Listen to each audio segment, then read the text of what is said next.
This is Transformation Ground Control, your source for all things business, technology, strategy, and change. If you're growing your business, leading change within your organization, or undertaking any sort of operational or technology change initiative, this podcast is for you. This show covers what you need to know about digital transformation, organizational change, operational improvement, and business growth. 5, 4, 3, 2, 1. And now, here's your host, Eric Kimberling.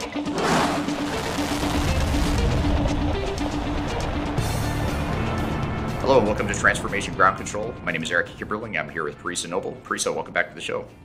Hello, thanks for having me. Happy to be here. Yeah, happy to have you, and happy to have some exciting guests today.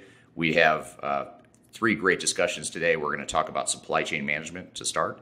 That'll be the first segment, and then we're also going to talk with the VP of IT for a beverage manufacturer that recently went through a pretty massive digital transformation. And we're going to chat with him about some of the lessons learned, sort of a case study discussion of his good, bad, and ugly of his transformation. So that'll be a great conversation here in a few minutes. And then finally, later in the show, we are going to have a different kind of a guest, a relatively new consultant that is going to give us some advice on how to get started in technology and consulting. So more of a career-focused discussion that we'll have later in the segment. But before we jump into the first segment on supply chain management, just a couple things. You can watch us live every Wednesday at 10 a.m. U.S. Eastern Time, 3 p.m. London, and 11 p.m. Hong Kong time. And you can also find us on Spotify, Apple Podcasts, Google Podcasts, Pandora, all the usual suspects when it comes to your audio podcast needs. And Paresa, one thing we had talked about a couple episodes is how this show is named after a David Bowie song, Space Oddity, Ground Control to Major Tom, basically ground control trying to get in touch with this astronaut or space traveler that is up in space, and then they lose contact with them. So that's sort of the idea, or where the name originated from. But one thing we didn't talk about, and one thing I feel like we need to do to kind of close the loop here, is in that song, if you've listened to it, they lose contact with Major Tom, and it kind of leaves you hanging, like you don't know what happened to him, and you kind of assume the worst. But then about 10 years after that song came out, David Bowie put out another song called Ashes to Ashes, and it was kind of a follow-up to that song, and it actually is them reestablishing contact with Major Tom, and he's been in space the whole time, and he's lost contact with Earth.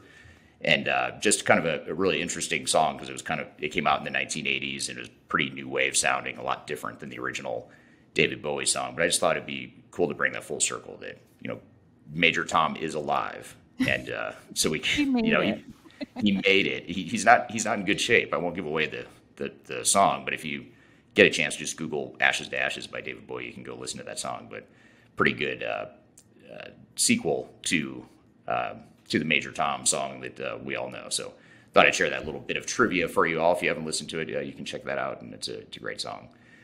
So that's not the purpose of today's show, but it's a little fun fact on the side. But the real thing we wanted to start out with today is this whole just a whole supply chain discussion. And you have some interesting findings and just some recent trends in the news that tie back to this whole concept of supply chain management and how important it is to manage your supply chain and how difficult it can be to manage global complex supply chains. So what are you saying, Paresa? Well, it's interesting because, obviously 2020 and specifically COVID squeezed a lot of different industries. It started with the toilet paper and the paper towels. They saw a lot of supply chain issues. It got into even the food. It got into, I remember trying to buy a bike in April, and it was impossible to find a hybrid medium-sized women's bike.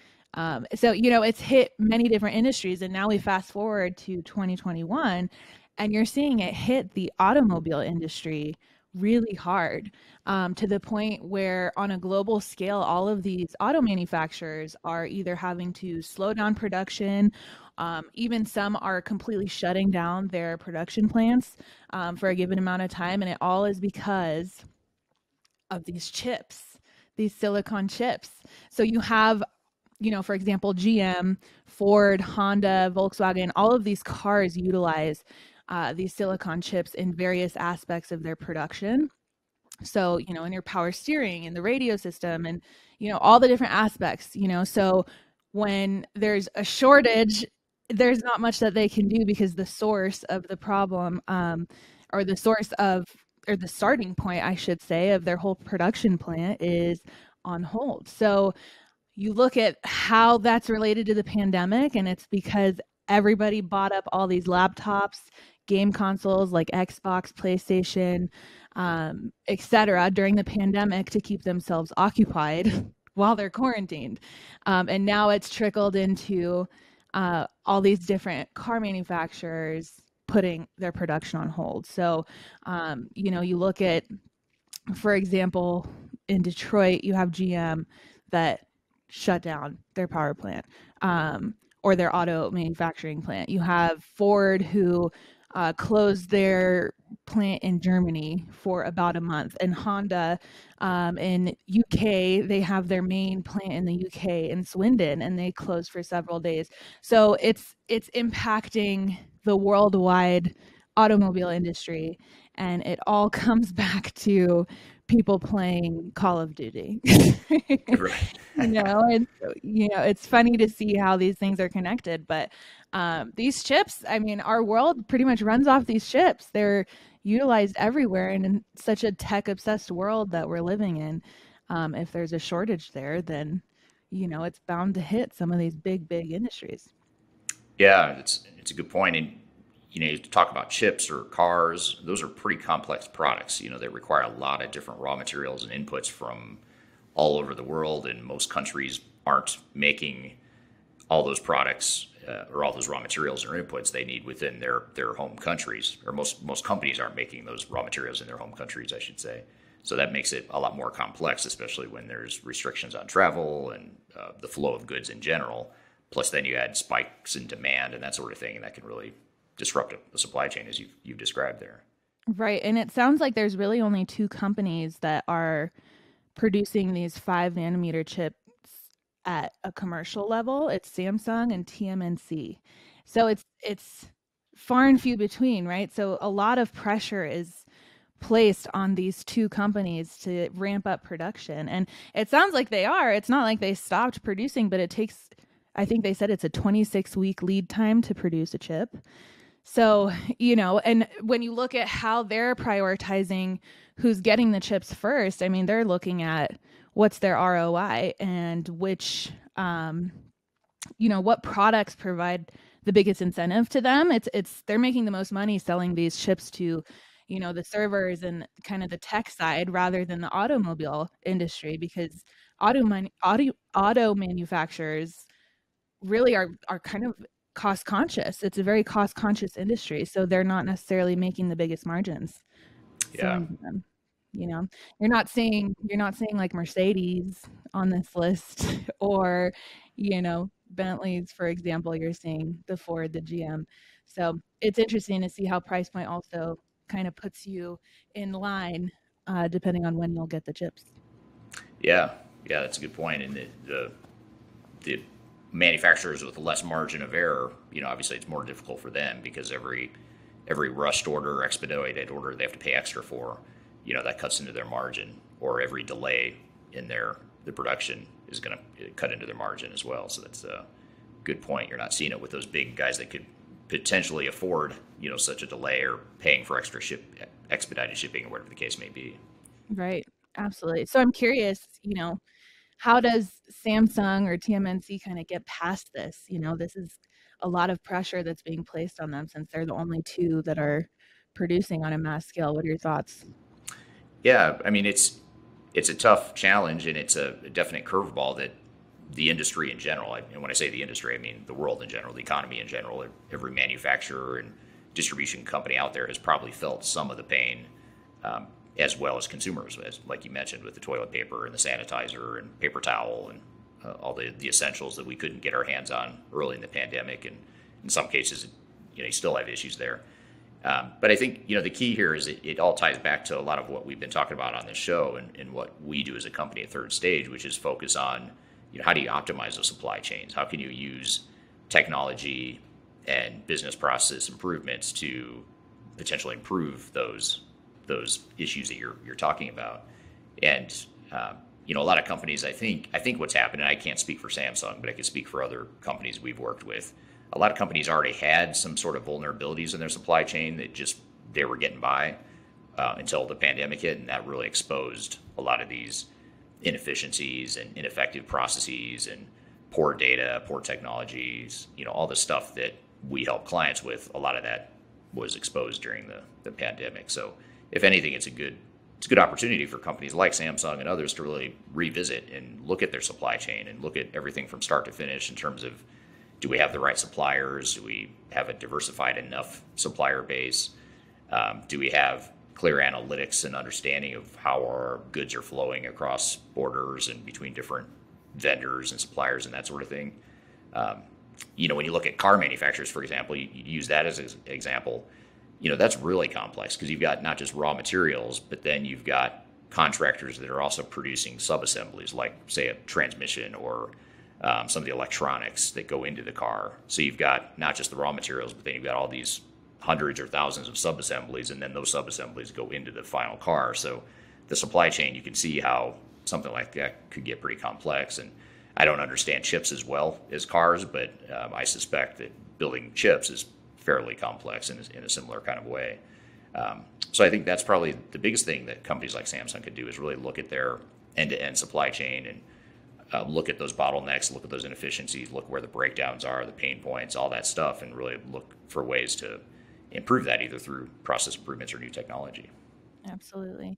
And it's interesting too, because as these cars start advancing more and more, like, for example, you have Ford that's coming out with the Mach, which is the electric SUV version of the Mustang, which I'm excited about. Or I didn't you know about that. have, yeah, it's so cool. You should look it up. Or they have the Bronco, all these pushes toward electric vehicles and just continuously every year improving the technology in these cars. I mean, the demand for these chips is probably only going to go up, is what I would imagine. Yeah. So, I hope these guys have a strong ERP system in place so that they can meet that demand. Right. Well, if they don't, they know who to call. They can call you and I, and we'll help them figure out how to improve that. That's right. Yeah. We've run into some of our clients outside the world of chips and cars and some of the industries you're talking about. We've had a lot of clients, different clients, that have been affected by similar issues. And one of them is we have one that makes educational products for kids. And they have hundreds of different SKUs, different end products that they sell. And a lot of them are, scientific kits and things that are meant to be more educational. And a lot of these are produced overseas, a lot of them in China. And I know when the pandemic first hit, they got hit with a double whammy. They got hit with the fact that they were having trouble getting their warehouses replenished because of the pandemic, because of where they were sourcing a lot of the product. But then on the flip side, demand just went through the roof because kids were at home. A lot of them were, getting homeschooled, and the parents were looking for things for the kids to do. And so there's a huge run on their products. So they got hit on both sides, supply and demand. So that's just one example of many clients we saw during the pandemic that are still, trying to figure out how do we navigate that. And that was right in the midst of us helping them through their transformation. So it's kind of really exposing a lot of what we were trying to help solve for them. Right.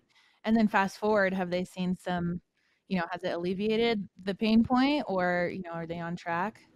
Yeah, I think it's been alleviated somewhat. I'm not sure that their supply chain is back to functioning the way it was before, and they're still in the midst of this transformation. So that that the help's on the way, but it's not. They're not through the transformation yet to kind of fix some of these issues.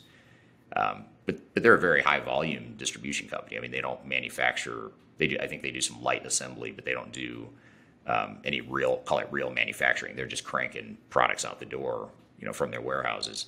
And so, any margin, they don't have much of a margin of error there. They can't slow down, or they feel it a lot more when they slow down compared to some other companies that might be lower volumes or whatever the case may be. Wow. Yeah, it's so interesting. Just this whole pandemic has obviously been a challenge across the board, but it's interesting to see how it's really molding companies across so many different industries, whether it be in their supply chain and their processes and their general operations. it's quite fascinating what we're living through.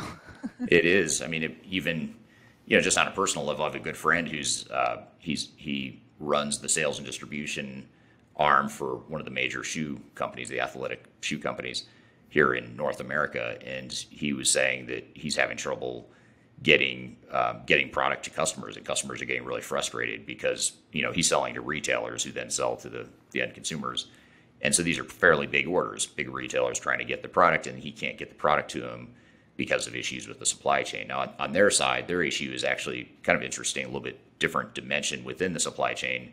They're having issues with the ports. So the ports throughout the world, a lot of them are either shutting down at times or experiencing delays because so many people with COVID or staffing the ports themselves are difficult. So anyone shipping product in and out of their countries as part of their business is likely or is at risk of realizing those sorts of problems where, okay, maybe the manufacturer is able to make the product, they're able to get all the raw materials they need, but they can't get the product to the warehouses in whatever country they're trying to get it to because those ports are having issues.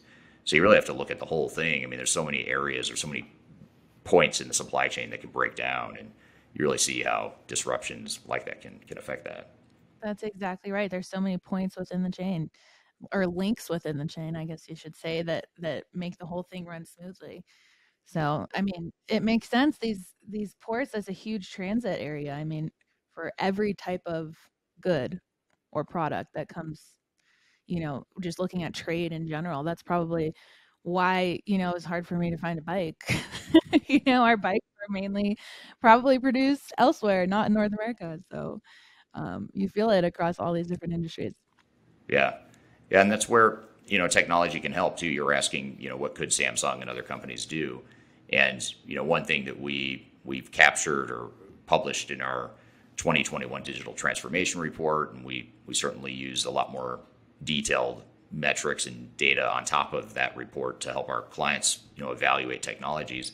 But you have two different types, really, I guess, three different types of technologies that can help clients manage some of those challenges. You have kind of your core ERP systems, enterprise resource planning, which, is going to be like your SAP and Oracle and Microsoft, or technologies that can tie together entire companies from financials all the way through their supply chains to their customer service, et cetera. But then you also have a second type of technology, which is supply chain management. So these are technologies that specialize in, everything from the procurement of raw materials to, managing transportation and logistics to warehouse management and all that good stuff. And there's a lot of ERP systems that can do that, but there's also some focused technologies that specialize in supply chain management. So this is where you run into solutions like Ariba from SAP. You have HighJump, which is a common supply chain management system. Blue Yonder or JDA. It's same company now. Product used to be called JDA, now it's called Blue Yonder. That's a common sort of best of breed focused supply chain solution that really tries to go really deep into supply chains to help address those issues. And then you've got, Oracle, Infor, Manhattan Associates is another one.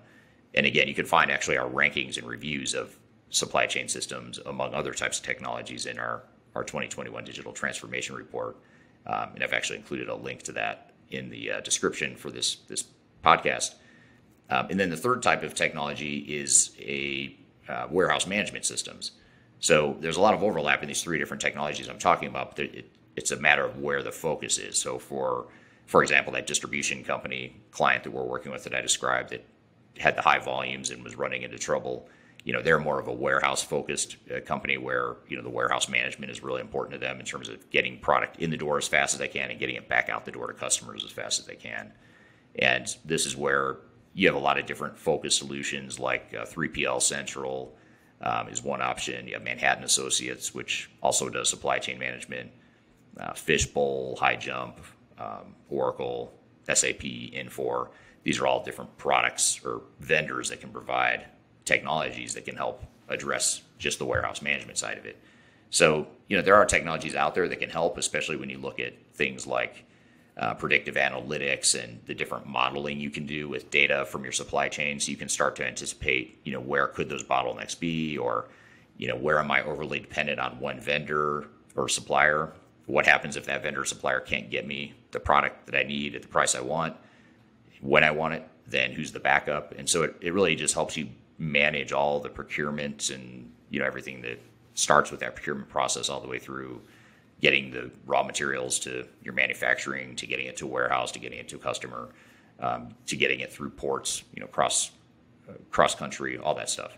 So those are a few ways, a few different examples of how technologies can help some of these situations you're describing. Right. And I imagine the transparencies that these different technologies provide shine a light on opportunities to even cut costs on your raw materials or, find ways to improve efficiency. So there's a lot of benefits to implementing the right system for your processes.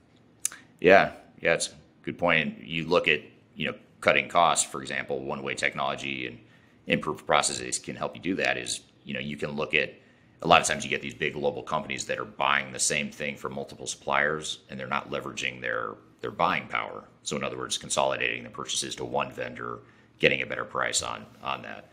Of course, you have to weigh that cost benefit against the fact that now you're dependent on this one vendor or supplier, and if they can't pull through, then what's your backup?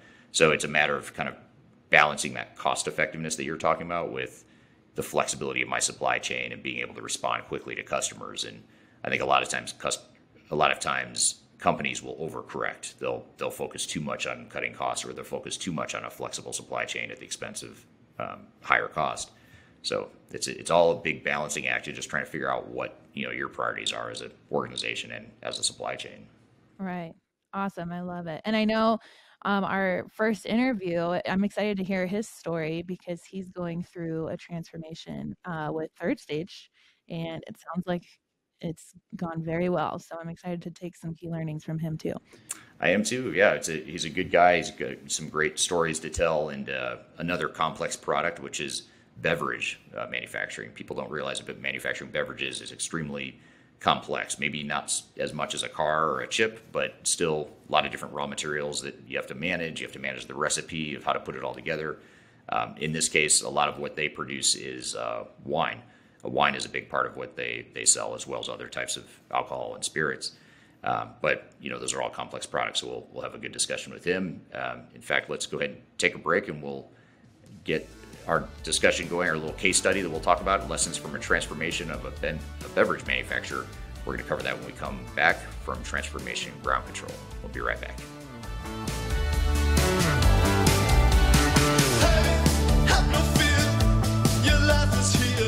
If you are involved in any sort of digital transformation or business change initiative, you will want to download the 2021 Digital Transformation Report. With its comprehensive overview of business and technology trends and best practices, this report is a must-have guide for any transformation project or executive team. Download this free report by visiting Third Stage Consulting at thirdstage-consulting.com. You can also visit our website to learn more about us, or download independent reports, videos, and other best practices. Again, visit thirdstage-consulting.com today to learn how to take your transformation to the third stage of success.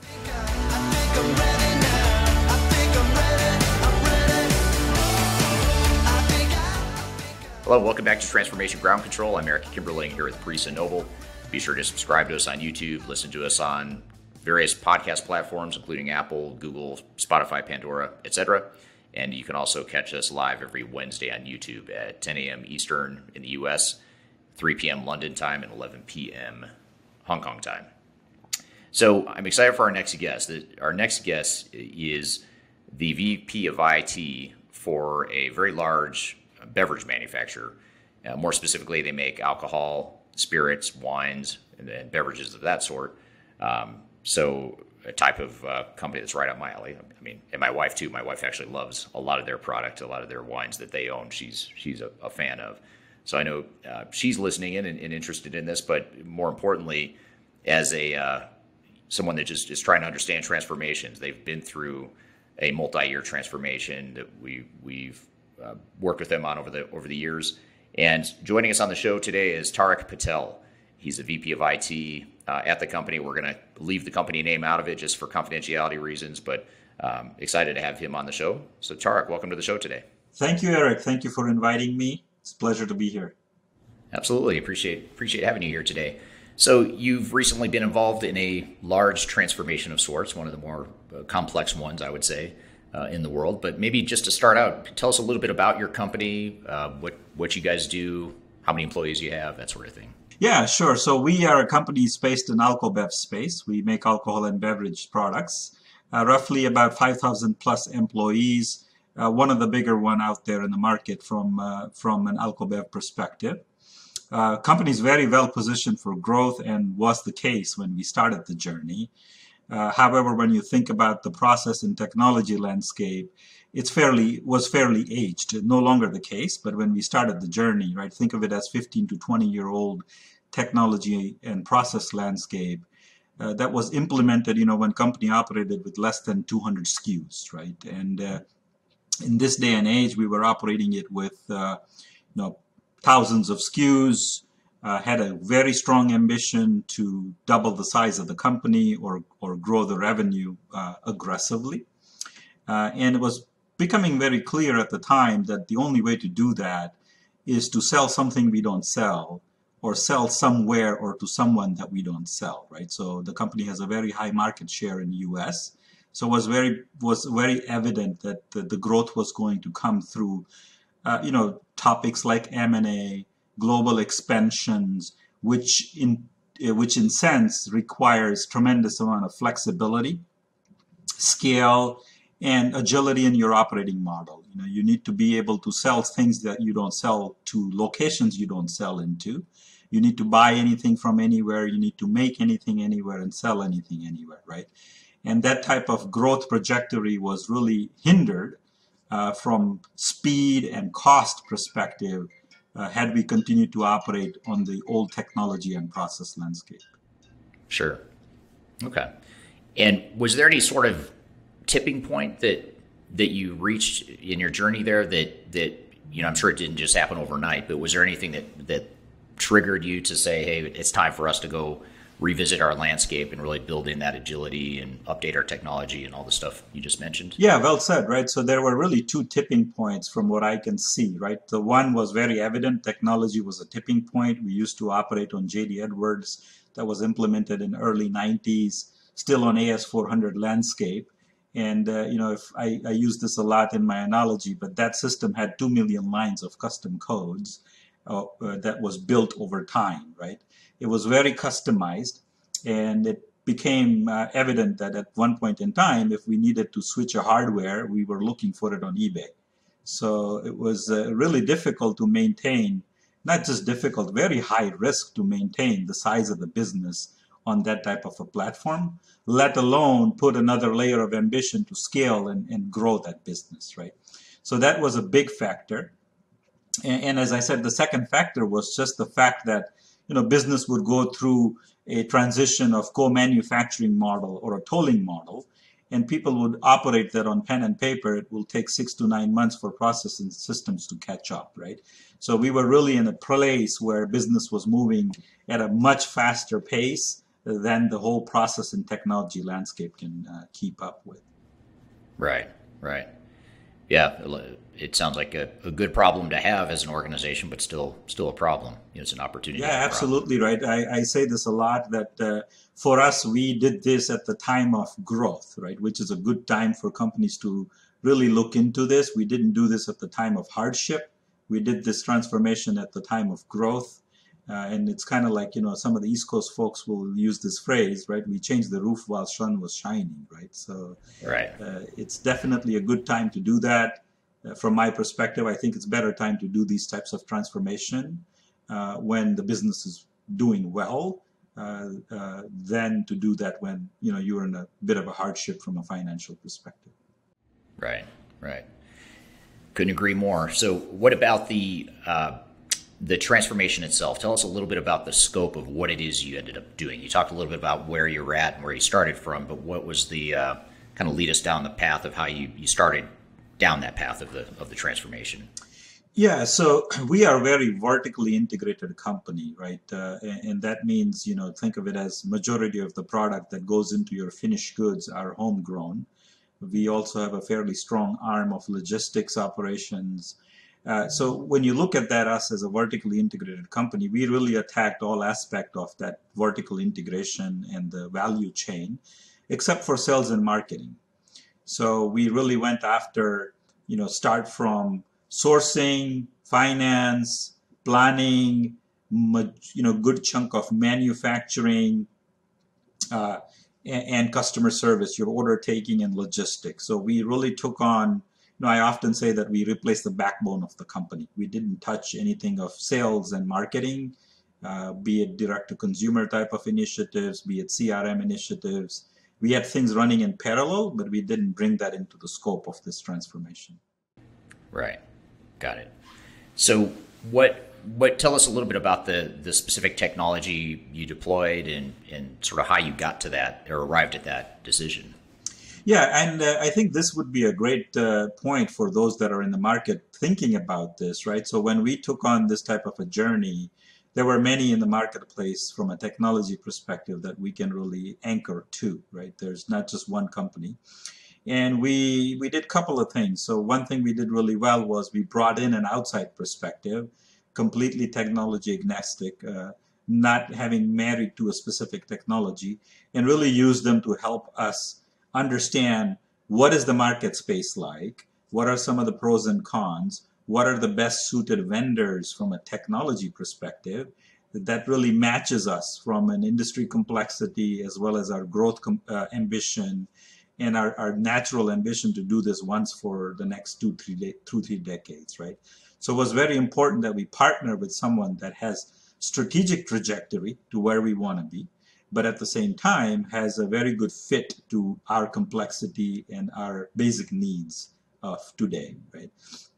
And we went through a very deep exercise. We spent about 1 year preparing ourselves in selecting technology, selecting implementation partner, and really preparing that internal team, be it from the C-level board executive all the way to individual contributor, not just identifying them, but really shaping them and getting them ready for this transformation. In the end, we selected SAP, and with it, we also changed our fundamental strategy in terms of being, a best of suite rather than best of breed.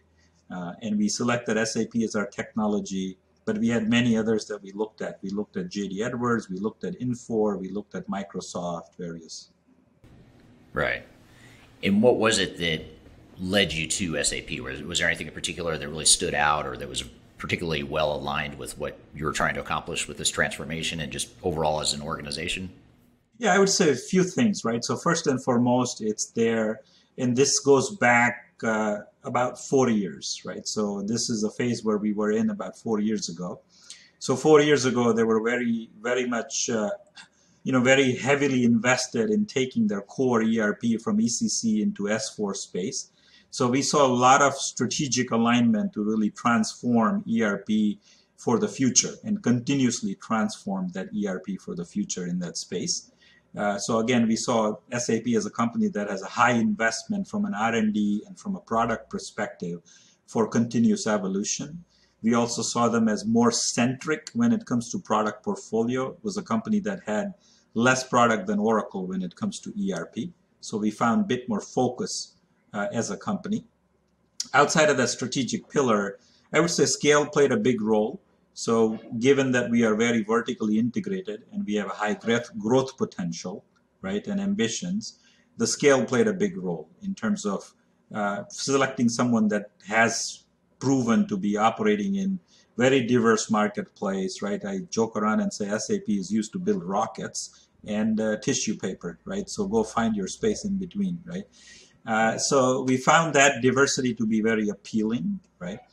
And the last but not least, we've had a tremendous work done leading up to this transformation in identifying, how to connect that vertically integrated company from a process perspective. So we really have a different process when you're blending the product versus when you're making the product versus when you're sourcing some of the raw material. And we found that it was possible to lift that type of a process work we did into the technology that SAP was bringing to the table.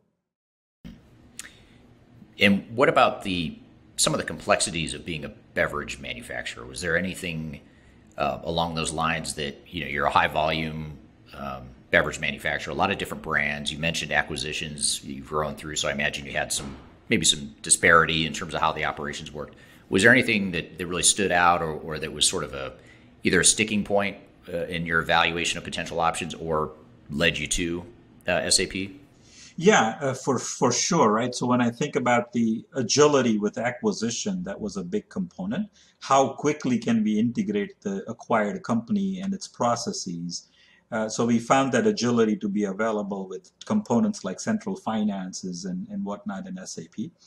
Though we are a company that really operates with a philosophy of integrating first rather than acquiring and then, lifting and shifting and keeping them on as it is. So we found that to be fairly a strong component from a peel perspective. And then I think the most important, though it's not true today, after 2 years we've learned a lot more, but at the time we were very confident that the blend management component of our industry and our business was very well represented. There isn't a system out there that does this. And we found that SAP had the basic principle to create that type of process manufacturing component using their tool sets. Right. Yeah. We actually had another client a couple of years ago that made a comment. They're in a similar situation in that they were growing very aggressively through acquisition. And I remember them saying, which it was the first time I had heard this, or heard a client say this, was that of the acquisitions they did, some of them were using SAP and some of them weren't. But the ones that were using SAP actually were more flexible, and they felt like they had more flexibility to change their operations than the ones that weren't using SAP. And a lot of times SAP has this, people have a perception of it being extremely rigid and hard to change and that sort of thing. So it's interesting to hear that. It sounds like that may have been a similar experience for you in that you got that agility, you got the flexibility you were looking for with the product. Yeah, and it's a double-edged sword, right? So if you look through the lens of a C-level, if you look through the lens of the business as a whole, right, it is definitely a platform that opens up doors for flexibility when it comes to operating model change, when it comes to integration of M&A, right? You can stand up a company very fast from an integration perspective. You can stand up a new operating model fairly quickly. And we are one of those companies that probably had every variation of operating model you can imagine, right, when it comes to tolling or co-manufacturing and things like that. And we found that to be very, very easy to configure and operate in. At the same time, it's not something you can deploy overnight or deploy, over a week, right? It is a system that has, if I want to add a new plant or if I want to add a new manufacturing location, it's not a click of a button that drives that type of speed, right? So like I said, it's a double-edged sword. You definitely get the flexibility of operating model, agility of integration, but the people that have to actually do the work, they do spend time, right? It takes weeks to configure the system such that it operates right for you. Right. So if you had to summarize in this, I'll ask you sort of a summary question and then we'll take a break and I'll come back and ask you more detail around this. But just at a summary level, how would you summarize the results of your transformation? I mean, how did it impact your business? Where are you at today? Yeah, I'd do it in two ways, right? If I compare us to the industry, I think from just the execution of transformation and what we accomplished, I would put us in the top 5%, right? We were, you often hear majority of the ERPs and transformation fail. So I'm happy to say that we were in the top 5% of the success from that perspective. When I look back and look at the business goals that we had in mind, we've definitely hit the macro goals, which was reposition the company to scale, make it easy to scale, make it easy to operate globally. All of that we've hit. We had a big miss, in my opinion, in two areas, right? One is user experience, right? We went in with a very strong ambition, especially with things like Fiori and the innovations that SAP had lined up, to really elevate that user experience to be more modern, mobile type user experience. And I think we've missed the mark on that, and it has largely to do with the way the product is maturing and evolving. And then we've missed the mark in certain area of our business case, right? So we expected tremendous amount of efficiency in areas like sourcing, and we've not achieved that yet. And again, it has to do a lot with the way that the maturity of the tools are, and as well as in planning, right? So those two areas we're behind. We haven't fully gotten there. But outside of that, like I said, if you look at a macro picture, achieved the projects in time, well under budget, really good success from go-live perspective. Overall, companies being able to scale fairly aggressively post-go-live as well. Right. Good. Well, good. Well, when we come back from a quick break, I'm going to ask you some more questions about how you got there. Maybe some of the good and the bad and the ugly of the journey itself and how you handled some of those challenges. So we're going to take a quick break. We're here with Tarak Patel, and we're going to continue our discussion here after a quick break. You're listening to Transformation Ground Control.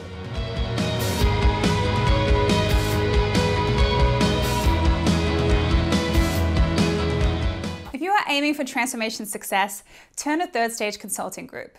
Third Stage's independent and technology agnostic consulting team helps clients define their digital strategies, define their roadmaps, and manage their transformations. With offices in the US, Europe, and Australia, our team helps the world's most forward-thinking organizations through their transformation pitfalls and risks. If you are embarking on a digital transformation or business change initiative, contact Third Stage Consulting to see how we can help you reach the third stage of transformation success. Learn more about us and download independent reports, videos, and other best practices at thirdstage-consulting.com.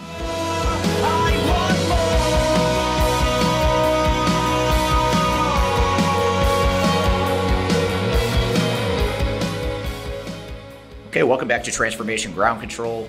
We go live every Wednesday at 10 a.m. Eastern Time, 3 p.m.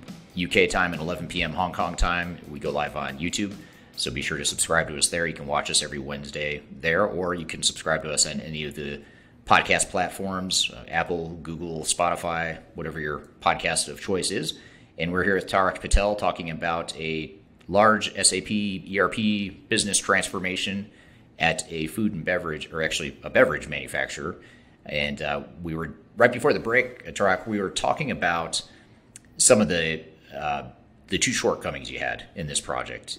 On one hand, you said it was top 5%, went really well overall, but two things you could have done better were the user experience and the business case, or the benefits realization within that business case. But if we back up even more and look at the actual journey itself, not so much the end state, but just how you got there, what were some of the biggest challenges you faced? What were some of the roadblocks or pitfalls along the way? Yeah, I would say, as any transformation would face this, for us, the number one challenge at the start was to unify and unite the company, right? I think it's utmost important, and one of my early coaches used to say, aligning your sponsors and setting the right expectations, not just at the top, but across the company is very important. And for us, that uniting that voice in the company was perhaps the number one challenge we faced in the beginning. After that, just like any transformation, we face challenges from various aspects, right? So one is, when you get into these types of transformation, you're working with multiple vendors, be it your software providers, be it your implementation partner. The next challenge was really to make sure that you keep them in sync and you create a culture of one team where all of them are working for your benefit and not pointing out individuals' risks or flaws. So that was a second challenge I would say we faced.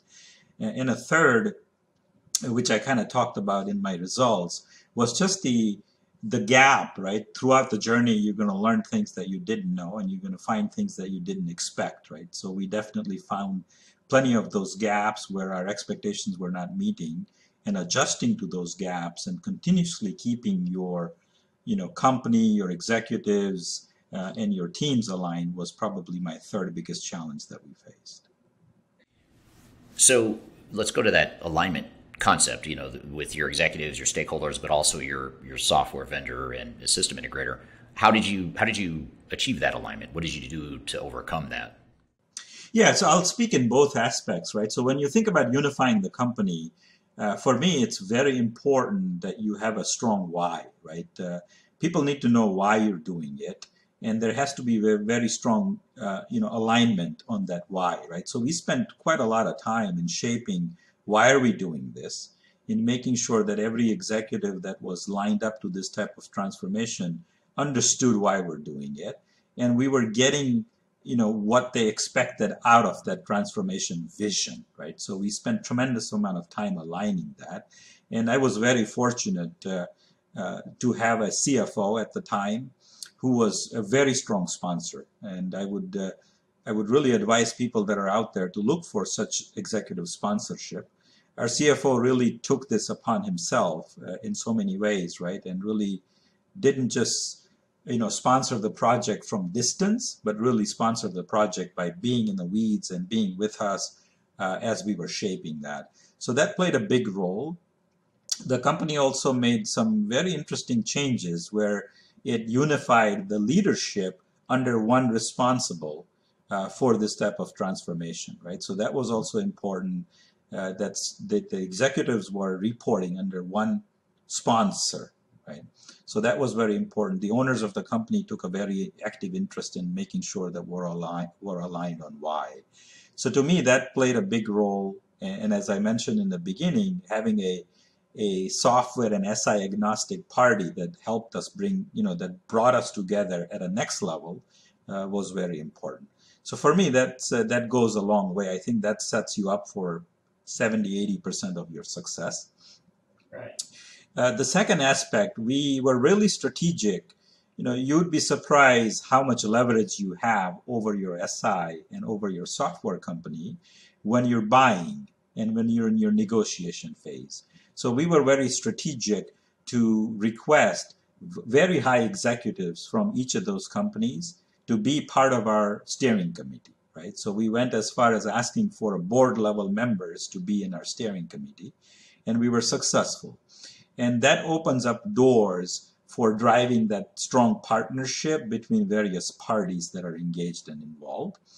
And the last piece, which is very important for me, was, we never treated this transformation as something that a partner is going to execute on our behalf. We had a very clear mantra that we are accountable for it, and we lived it in a day-to-day basis, right? So anytime we suspected a risk or we suspected an issue, we would really take an active approach to work that through multiple parties that were involved, bring them to the table all at once, and really treat it as this is a company problem and we all need you to, roll up your sleeves and solve it for us. Right. You're hitting on a couple really interesting points that I think a lot of companies miss, a lot of organizations miss during these transformations. I think a lot of times companies make two faulty assumptions. One is that my system integrator is going to lead this for me and I'm going to outsource this project to them. And the other is that, this is a project management sort of a project team sort of project that needs to be executed at the project team level without thinking about what do we need from our executive team up top, what sort of top down sort of direction and alignment and unification, as you call it, what is it we need from them? And I think a lot of organizations are almost afraid to do that because being a top-down command and control type of company isn't what people necessarily want day to day. But you sort of need that, even though the trendy thing is to be more of a flat organization and more collaborative, and you can still maintain that, but still having that clear direction at the executive level is very important. So I think those are both really good points. Yeah, and I would say you hit a key point. It's involvement and ownership at that level is equally important as well, right? We were really fortunate where we have a culture of inclusivity. I mean, I've had C-level executives sit in a process. I wouldn't say process design, but process overview session, right? And they would ask for it. They would ask to say, "Hey, show us how the new order to cash process is going to be different." And it's important for executives to have that level of passion, engagement in these types of programs as well. And I often joke around and say, you have to bring the gods down to the earth if you want this to be successful. whatever works for you, whether it's monthly, weekly, but they have to stay engaged and at least take full interest, both from how the future is shaping as well as how people and morale of the people is doing. Right. That's great. That's great advice. Sounds like you've had some good mentors and help along the way too. Absolutely. It was a great team. Yeah. So, what about organizational change management? When you think about the changes and the impact that this transformation had on the business, what sort of challenges did you face along those lines, and how did you address them? Yeah. Again, I would say, it's often an area that's underestimated or overlooked, right? I would again say a lot to do with just the fact that I mentioned. We had sponsorship that really recognized the challenges that come with ERP and the business transformation. And from the very beginning, we were very clear that this needs to play a good and important role. And to many people's surprise, my counterpart, typically the ERPs are set up where you will have a program director from IT and a program director from business, and then you'll create a two-in-the-box concept. We, from day one, structured this where my counterpart was from HR. The individual had a lot of experience in operational excellence and also manufacturing space prior, but was very keen on creating the right culture for the program, driving the organizational change management for the program. So we put money where our mouth is, and we created that two-in-the-box leadership with someone that came from HR and had a tremendous amount of manufacturing transformation experience, but had a huge focus on making sure that we create the right team, we create the right culture, and we keep this from communication, training perspective, and forefront of the organization. So that played a big role. We also were very strategic in hiring an OCM leader. We were lucky to hire someone that had 12 ERP under their belt.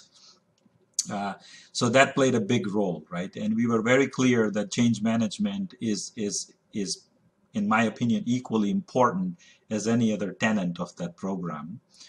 So that played a big role. After that, right, we simply followed what many methodologies exist out there in the marketplace, but we followed a very strong change management methodology. We were, like you mentioned, we were in front of every executive you can imagine in the company, whether you were part of the program or not, at least once a month, once a quarter, keeping them appraised on what's happening, what's not happening. We operated with a very strong culture of transparency. We used to say early bad news is a good news. And we would, post all of our progress, good, bad, or ugly, on all of our walls, made it very transparent, both inside that epicenter where the program was operating and outside in terms of how things were going, right? So those were, I think, the key tenets for what made our OCM successful in the program. Right. That's great. And you're right. A lot of organizations do overlook that, but it sounds like you had a clear strategy, tool set, methodology, and support to address that. Yeah, and this is another good area of ownership, right? We encountered fairly strong challenges early on. Our SI methodology for change management, their approach, and the way they were integrating their change management with the culture of our company was not very well aligned, right? Mm-hmm. And very early on in the program, we made an active decision to say we will own it. And the partner that I had was so strong, right? We were able to say, look, we will own that change management with the staffing that we have, the philosophy that we have in a company, and the leadership we have. And we took that in-house and we ran that ourselves. So again, very important to have a good strategy, good people that can really back up that strategy from an execution perspective, a sound methodology, and a clear focus on every day, every hour of your program. Right. Now, what about the overall implementation time and budget? How did that compare to the actual implementation results as far as on time? Were you on time, on budget, or did you have any sort of discrepancy or adjustments you had to make along the way? Yeah, on a big picture, we hit our targets. We used to, and this is also an important factor in your success, I would advise every company out there to re-evaluate your incentive structure and make it specific for this program, right? So we did that. We went through a complete change on how the people, every single person in the program from top to bottom, are incentivized. And in summary, we delivered above target, both from time and budget perspective.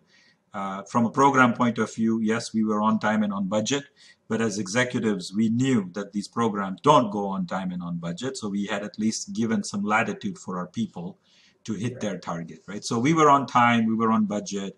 We executed this top to bottom in 18 months. I can't share the number, but sure, it was a very expensive program, just like any other company would encounter. But overall, in time and budget, our business case, it took us about a year to realize. And like I mentioned, in all areas except for, I would say, sourcing, we're realizing our business case. Right. So it sounds like you did, despite the pitfalls and the challenges and things you had to work through, just like any transformation, it sounds like you guys ended up in a good spot. You had said that you feel like this project was in the top 5% of projects out there.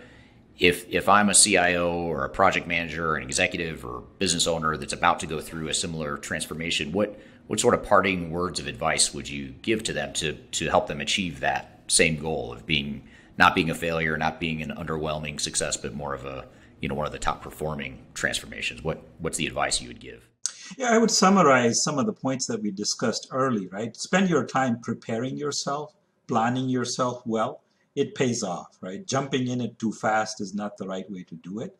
So spend your time planning, and it's really about aligning your executives, making sure you go in with a realistic business case, right? Benchmarking yourself with an outside world is not my favorite, but know what's possible.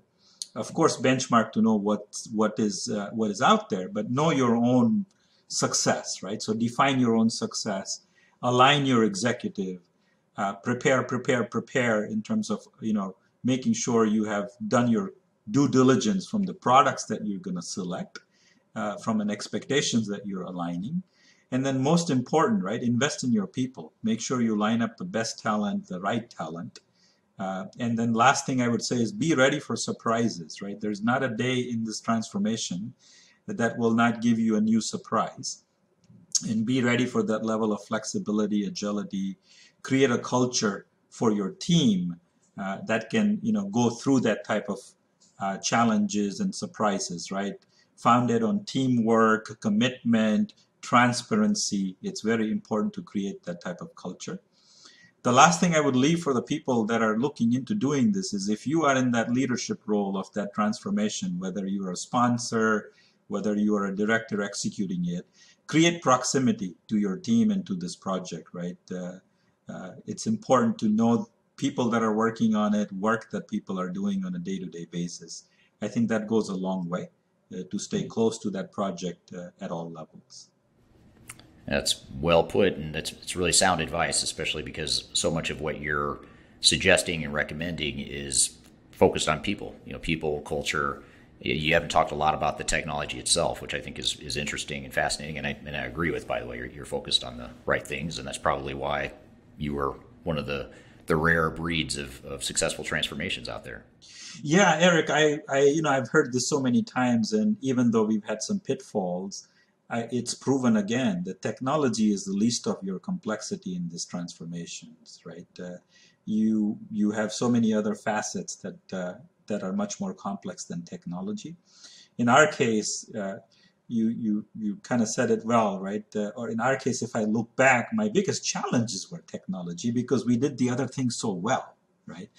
And when I look at that challenge from a technology perspective, it was really around setting our expectations right? We had an Ariba product from SAP, and we internally marketed that as an Amazon-like experience.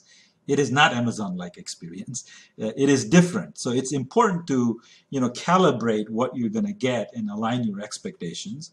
And then we were also very early adopter of some of the emerging technology like IBP of SAP.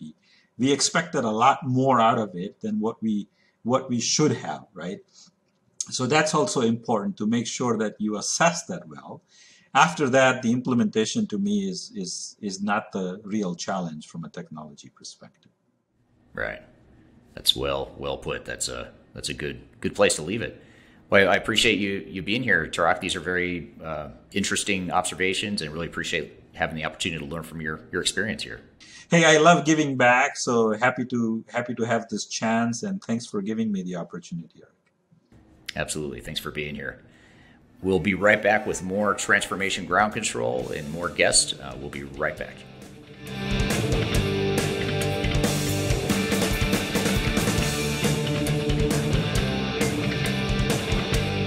If you are aiming for transformation success, turn to Third Stage Consulting Group. Third Stage's independent and technology agnostic consulting team helps clients define their digital strategies, define their roadmaps, and manage their transformations. With offices in the US, Europe, and Australia, our team helps the world's most forward-thinking organizations through their transformation pitfalls and risks. If you are embarking on a digital transformation or business change initiative, contact Third Stage Consulting to see how we can help you reach the third stage of transformation success. Learn more about us and download independent reports, videos, and other best practices at thirdstageconsulting.com.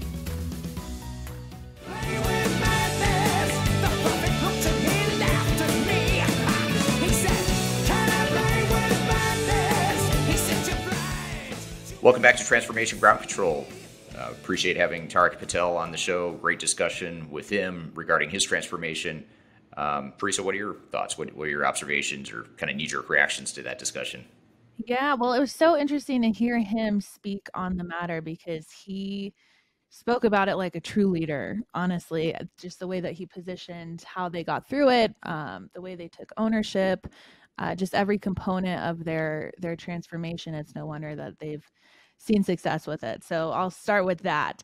I thought it was interesting too, specifically that they started on JD Edwards, just because I know that we've recently talked about JD Edwards in your content. You've written a blog recently about what does the future hold for them.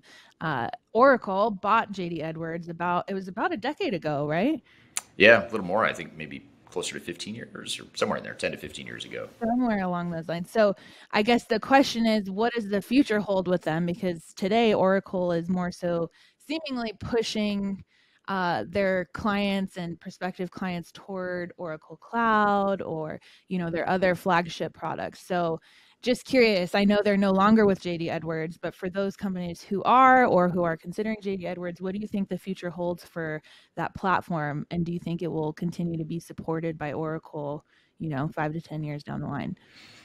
Yeah, that's where the crystal ball that I don't have comes into play. But, people have been speculating for over the decade that you mentioned that Oracle has purchased JD. People in the industry have been speculating that Oracle is going to cut off support. They're going to force everyone to switch over to Oracle. They haven't done it yet. In fact, they had actually invested pretty heavily in JD after they bought it. I don't know if their original plan was to cut off support and then move people over to Oracle or not, but they kind of changed course if that was the case. And the thing with JDE is it has such a big installation base and such a loyal customer base. I mean, people that are, JDE users and implementers and CIOs that have used the product really swear by it. So it is one of those cultish kind of ERP systems that people are very loyal to. So I think that's made it a little bit more difficult for Oracle to kind of nudge people over to their flagship products. But having said that, I do think that they're probably at the end of the line with JD Edwards, just because Oracle is investing so heavily in their Fusion or ERP cloud products. Basically their whole cloud solution offering within the Oracle umbrella, they've invested very heavily in. And then Oracle also bought NetSuite to kind of deal with the small and mid-market and to give them a SaaS, software as a service cloud solution to supplement call it the bigger, more complex Oracle products that they already had. So then you've got JD Edwards, which is kind of, in my opinion, going to get kind of lost in the shuffle there, because I don't see how a company is like Oracle, even though they're as big as they are, I don't see how they could support 3 major product lines like that and do it well. I mean, I think at some point they've got to kind of take the best of JD Edwards and figure out how they could bake that into fusion. I think they've already started doing a lot of that. Even with JDE still being around, they're starting to build some of that same functionality into Oracle Cloud. So it's pure speculation, but I'd say there is a higher risk right now of JDE Edwards customers being kind of forced to do something. Fortunately, Tarak was ahead of the curve, and he was doing his transformation before he was forced to. But that's where I see the industry going in general. Right. That makes sense. I'm curious for the people who stay on JD Edwards, if this does happen, what that transition would be like. Would it be, a call from Oracle that says, hey, time to switch over to the cloud? Or Yeah. what would that entail? Well, we're already seeing a lot of JD Edwards customers getting that sort of solicitation from Oracle. And in fact, if you were to go out in the market now and try and buy JD Edwards, it's very difficult to do. If you go to any of the Oracle partners and say, hey, I want to buy JD Edwards 1 or Enterprise 1 or whatever product you want within the JD umbrella, a lot of those sales reps, if not most of them, are not being compensated for selling JD Edwards. They're being heavily compensated to sell Oracle and NetSuite, but not JD Edwards. So you kind of see the writing on the wall a bit, where Oracle is clearly pushing people that way. They haven't gone as far as saying we're going to cut support or cut the product. But they have said, they've got a roadmap for the product through 2030 at least. So that gives you, 8 or 9 years, but it still, foreshadows the potential demise of JD Edwards. Right. Well, we'll see what happens. I'm curious. Yeah. But it's a good thing that this company definitely pivoted and, going back to the different aspects that made this successful. I think one big thing that he touched on was the aspect of alignment, and how, although that was still, one of the challenges that he came across, they found a way to get past it with ease. And it was, how do you bring your company, your executives, your team, and your vendor on the same page? And I think that's one of the biggest challenges that a lot of companies face is, do you have that executive alignment and alignment across the board? So how did they get past it? He said it started with his why. Everybody was on the same page of why they were doing what they were doing, and they had a very supportive CFO who was their sponsor, and he made all the difference just with the level of involvement that they had in the project. So, he touched on it during the conversation, but I'm curious about your thoughts on how, executive sponsors can really play a pivotal role in a transformation. How involved should they be? How much should they know? How much should they contribute? Tell me a little bit about what you've seen set companies up for success when it comes to executive alignment.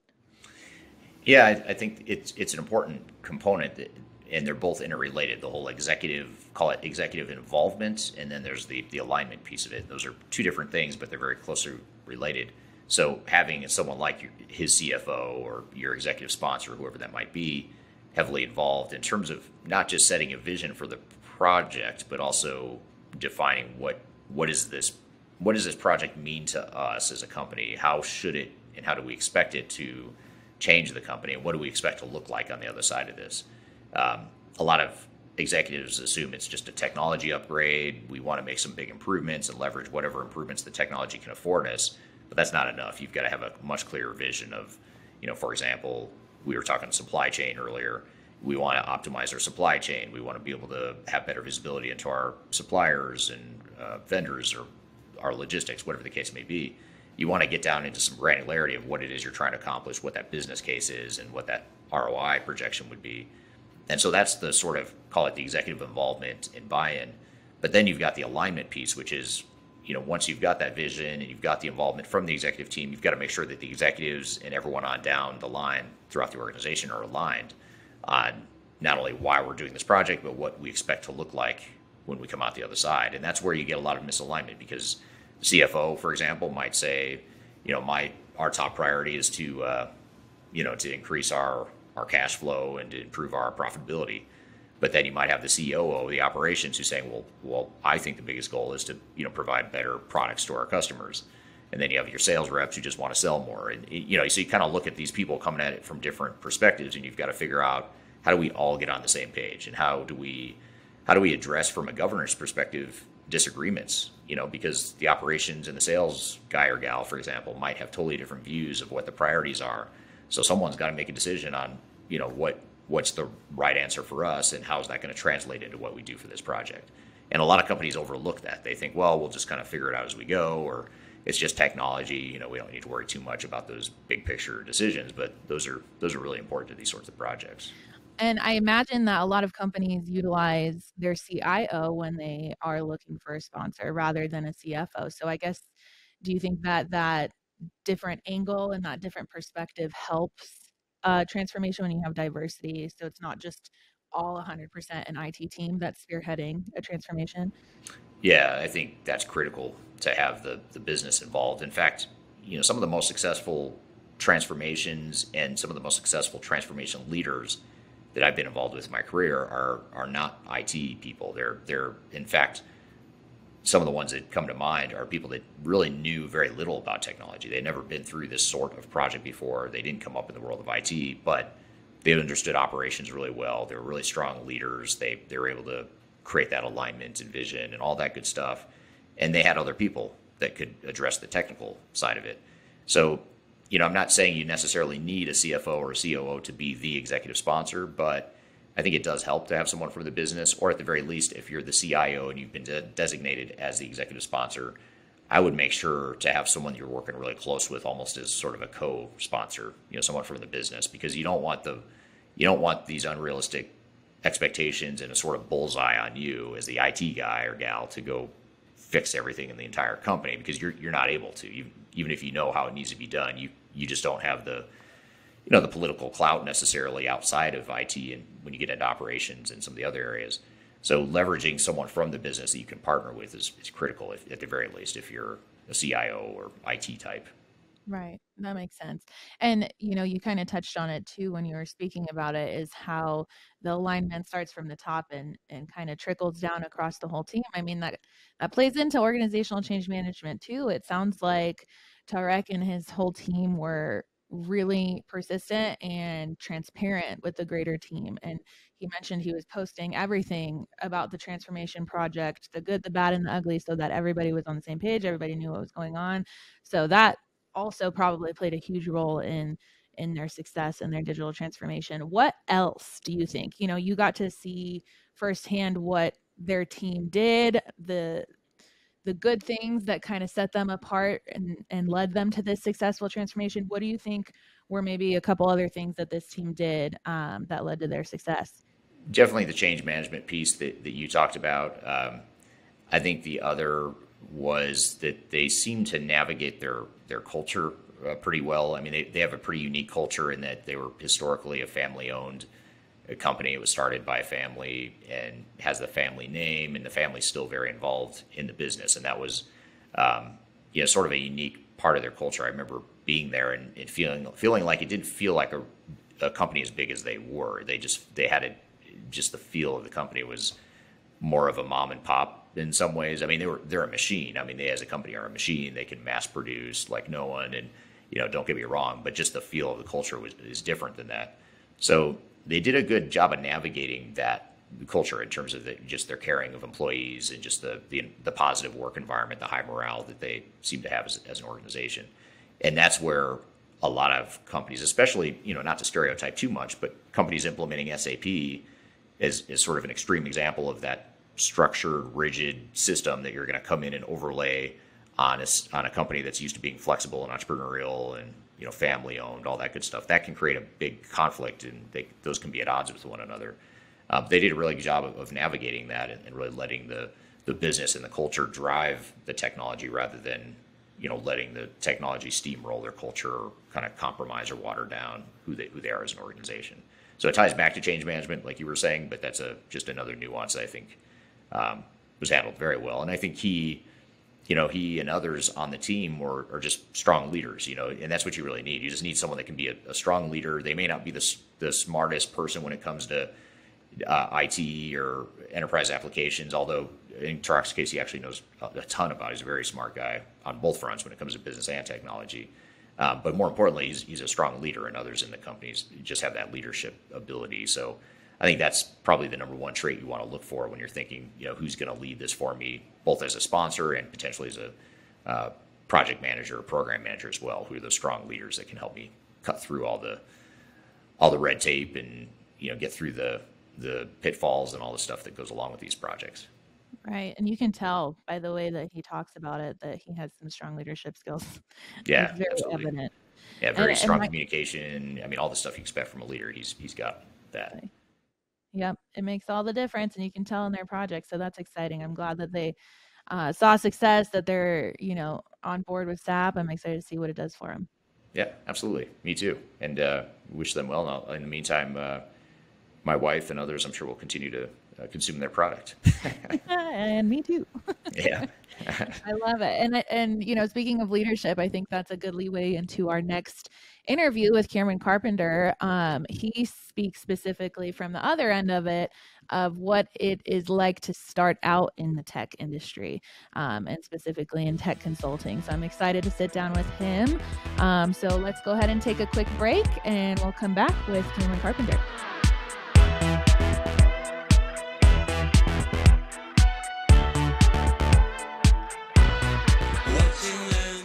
If you are involved in any sort of digital transformation or business change initiative, you will want to download the 2021 Digital Transformation Report. With its comprehensive overview of business and technology trends and best practices, this report is a must-have guide for any transformation project or executive team. Download this free report by visiting Third Stage Consulting at thirdstage-consulting.com.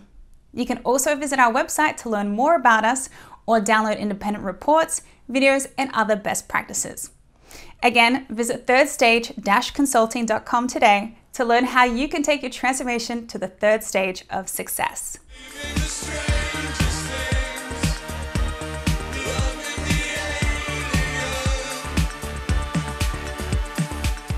Hi, Kameron. Thanks for joining us today. Happy to have you. Yeah, thanks for having me. I'm glad I could join today. Yeah, absolutely. So I think we have a really interesting topic to talk about just in general, that applies to both people who are starting out in their careers, whether it's in, a Fortune 500 space, in a consultancy, et cetera, or for people who are managing people who are starting off in their career. So I wanted to get you in the room, in the hot seat, and pick your brain on, what has your experience been? What's your background? And just kind of dig into what it's like to kick off your career with a tech consulting role. So let's start from the top. So I want to learn a little bit about you. Give me some high level. What's your background? Where'd you go to school? And did you know that you wanted to get in the tech industry from the get-go? I went to Illinois State University. I got a degree in entrepreneurship and small business management. Really enjoyed learning about startups, how to operate and run businesses, just, watching Shark Tank, right, and seeing those type of things. It just resonates. Just learning how businesses operate is very interesting. And,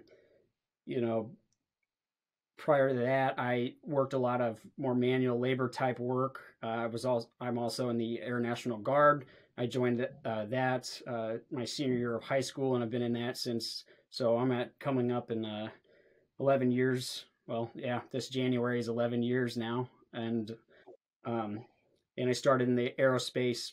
Well, I am in the aerospace and maintenance sector of the Air National Guard, focusing on maintenance, repair, and overhaul.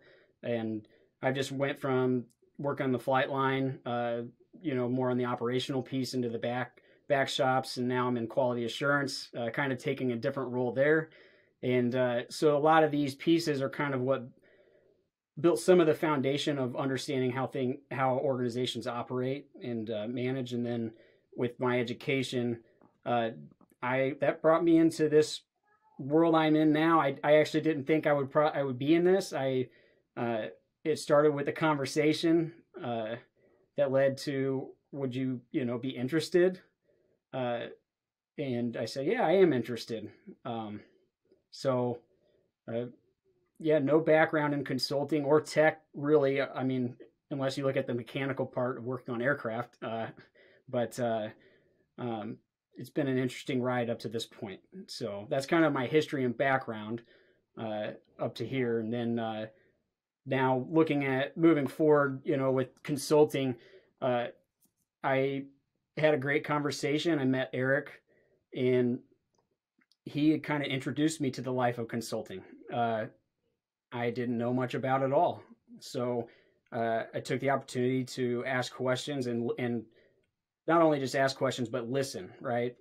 When you meet people in different industries and have such a wealth of knowledge, it's so important to just take in and listen and understand and adhere to everything that they have to offer.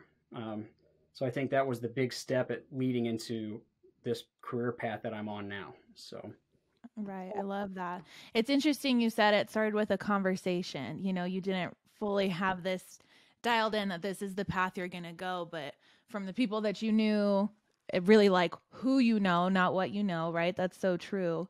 That sparked a domino effect to put you where you are right now. So I think that's pretty interesting.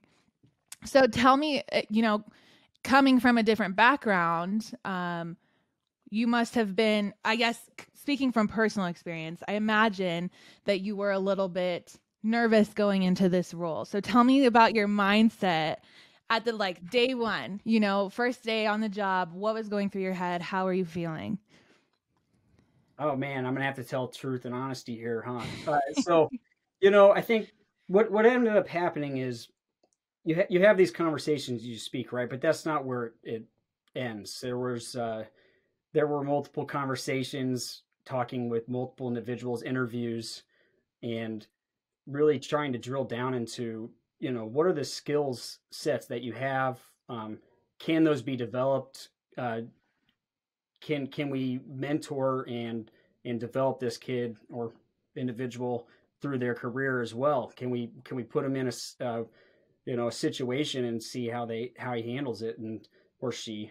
But and for my instance, and so the first project, I remember it was interesting because it was the leading events up to it were, we might have a project coming up. We'll be in touch if we think it'll be a good fit for this client. And, I don't know anything about this role or what really I will be doing 100%. And next thing you know, I'm meeting with another individual from third stage over the weekend for an interview.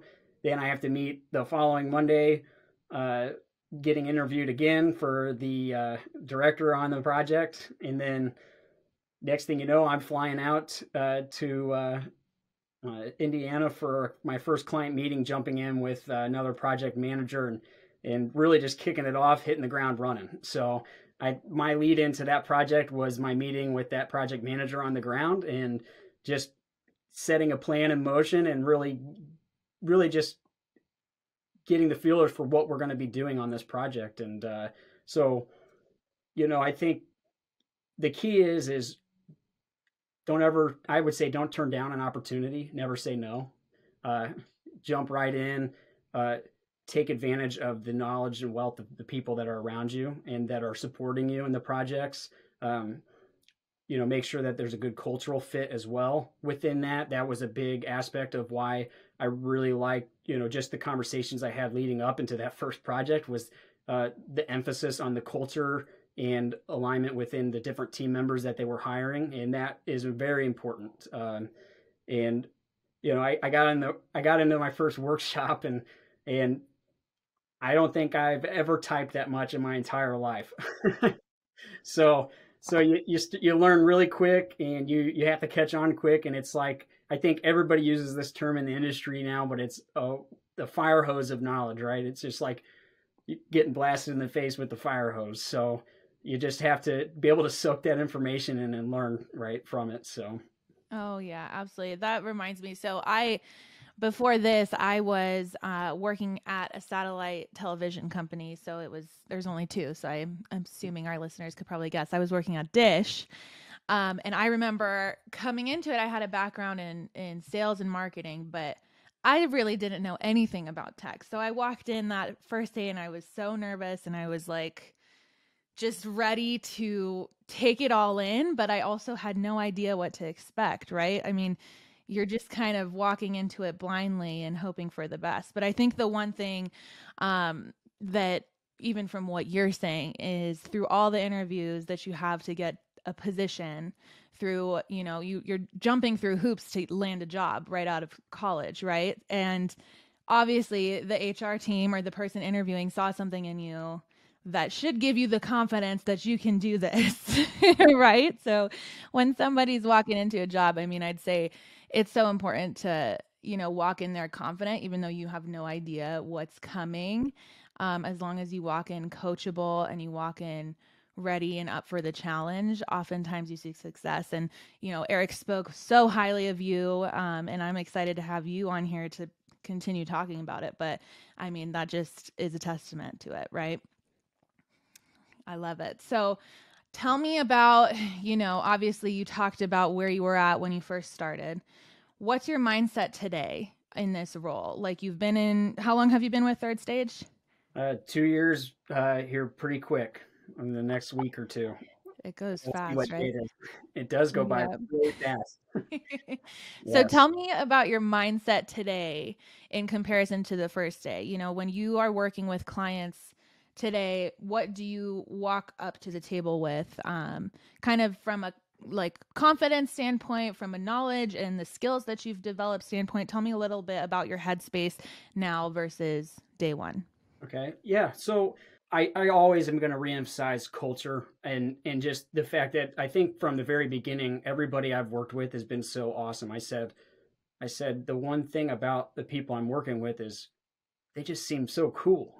Like I just get along. Everybody just is so easy to get along with and work with. And that makes a whole lot of a difference. Plus they're bringing in such a diverse background and experience in different areas, right? From technology to even business, which is another thing that I think, you know, the technology aspects are very important, but the business functions are what's running the technology, right? And we're really focused on how the business operates. And that's where I think my skill sets have kind of honed in and developed over the 2 years, is being able to, you know, listen to the client, understand their needs and wants, and also seeing how the other individuals with the wealth of knowledge and experience that they bring, how they interact and work, and really just asking them the questions that I need to help develop myself as a consultant, taking challenges, taking the initiative on tasks, and really trying to push towards actually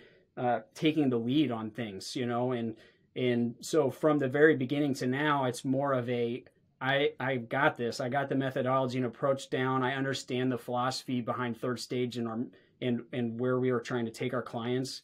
You know, we're agnostic, and we're really just there for them. And so that communication, that clarity, and just, you know, being honest.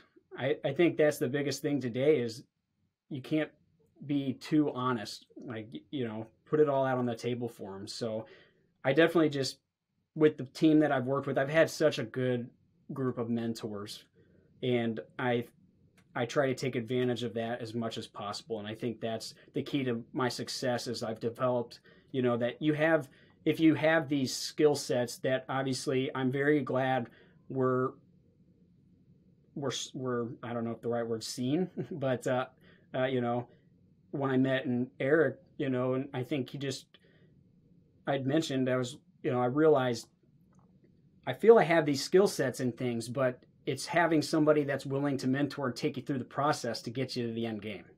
And I think by taking those chances and them taking a chance on me, I got the opportunity. And I'm very fortunate and lucky for that as well. So I love that. Mentorship is such a huge piece to anything you do. I mean, regardless of if it's starting a new job or launching a business, I mean, it makes all the difference learning from somebody who's done it, right? Absolutely. So I have a kind of a hardball question, because I'm curious if you've experienced this as well. So obviously consulting, people come to you to get guidance, right? They come to you to help walk them through a digital transformation. Do you ever find that your age or where you're at in your career has played a role in how your clients or coworkers perceive you? I think that well, it depends on the client, I would say too, but I don't think the age plays as much of a role in as how you engage and communicate. Like I said, you need to be able to listen to your clients and understand their needs, and you have to be able to adapt. And we have that flexibility being an agnostic corporation, as we are solely focused on their needs and wants. So I don't think that I've seen any bias towards my age. I think it's just you can relate to certain individuals versus others, right? That leads into a lot of the things we learn on change management and within organizations, and hearing the understanding of, well, this is my favorite line. I think I use this at every client I talk with, but I had one individual say, we have fossilization of processes. So it's just very dated and old school, right? And that means you have individuals that have been there for a very long time. And when you're talking with someone that's younger, you need to make sure that you can relate to those individuals and understand them for what they've been working with, right? When you're looking at legacy systems, very manual processes, it's the way we used to do it. They have valuable wealth and knowledge into that. They're the success behind the organization, and you need to be able to listen to that. Don't come in thinking you know everything, because you don't. That's very important. It is good to have younger individuals that can have a little futuristic outlook and understanding on how these things work and operate. We grew up in an era where we were on touchscreen. Well, I didn't have the touchscreens right away. I had the flip phone with like 50 text messages limited, right? But everyone else now following us they got the touchscreens and the iPads, and we're already one step ahead of that generation behind us. And then to follow, they're going to continue to move in even more of the technology aspects. So you need to be able to relate to all demographics and not put yourself ahead of everybody. I agree. And I think that's applicable to any industry you're in. I mean, if you know how to speak to someone who's started the company, back from day one versus even someone who's younger than you who just graduated college, I think communication is the key to having a successful experience in a work environment, regardless of where you're at. Knowing how to talk to people, knowing how to position your own value, position the value of your ideas, all of that plays into it. So then with that, I mean, you and I are around the same age, I think. So we both grew up with I am assuming so. I'm 29. So okay, I'll just say it. 28. I'll be 29 here in May. Yep. I turned 29 yesterday, actually. It's my birthday. So, but I grew up with the BlackBerry phase, the Razor, and it's just so interesting because it progressed so quickly. And then now, honestly, I'm not going to lie, my son he's 2 years old and he's already on the iPad and knows how to work it. So that's just where we're going. But it happens so fast that it almost brings a balance to the current workforce. Like you have the executives who have been there for years and years. And obviously they know what they're doing too. They're keeping up their skills and, staying current. Otherwise they wouldn't be in their role, but it brings that different perspective. And age differences almost bring another sense of diversity to the table so you can discuss new ideas, etc. So I like your perspective there. So tech, obviously moving at 100 miles per hour. How do you keep your skills current? Like what resources do you use to stay up to date with industry trends? Tell me a little bit about that. How do you stay current? Well, I take advantage of the third stage resources that we have internally. Individuals, that's people. We also have different things that we use for benchmarking, process and technology that is good as reference, and making sure just to continuously look into those things. And when you're on these different projects as well, you're constantly learning new things within the different software options and how partners work with them and things of that nature. So it's just taking that and doing your own individual research, watching videos, YouTube, and just really having that hands-on experience really helps as well. So I love it. Well, let's go ahead and take a quick break, and we'll be back here in just a little bit with Kameron Carpenter.